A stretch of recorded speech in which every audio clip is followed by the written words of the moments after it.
पंजाब भर में मानसून बारिशों का आगाज। रवां साल बारिशें 30% ज़्यादा होने के खतरात हैं। PTMA ने बताया है जुलाई के पहले हफ्ते में 15 से 50 मिलीमीटर बारिश के इम्कानात हैं।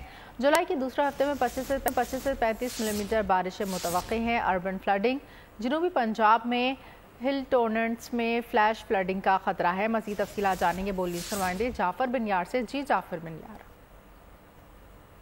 मानसून बारिशों का आगाज हो चुका है और जो PDMA के मुताबिक सुबह भर में मानसून बारिशें जो है वो गुज़श्ता रात भी हुई हैं। मालूम हुआ है कि रवां साल मानसून बारिशें 30% तक ज्यादा होने का खतरा है। PDM के मुताबिक आज से पंजाब में मानसून बारिशों का सिलसिला शुरू होने की पेशन गोई है। जुलाई के पहले हफ्ते में 15 से 50 मिलीमीटर बारिश के इम्कान है, जबकि जुलाई के दूसरे हफ्ते में 25 से 35 मिलीमीटर बारिशें मुतवक्का है। जुलाई के तीसरे हफ्ते में बलाई पंजाब के साउथ पंजाब में 15 से 25 मिलीमीटर बारिशें हो सकती है। जुलाई के चौथे हफ्ते में 50 से 70 मिलीमीटर बारिशों की पेशन गोई की गई है। इसके अलावा बलाई पंजाब, वसी पंजाब और जनूबी पंजाब में गरज चमक के साथ जोरदार बारिशें मुतवक्का है। मानसून बारिशें और अर्बन फ्लडिंग और जनूबी पंजाब में पब्लिक टूरिज्म।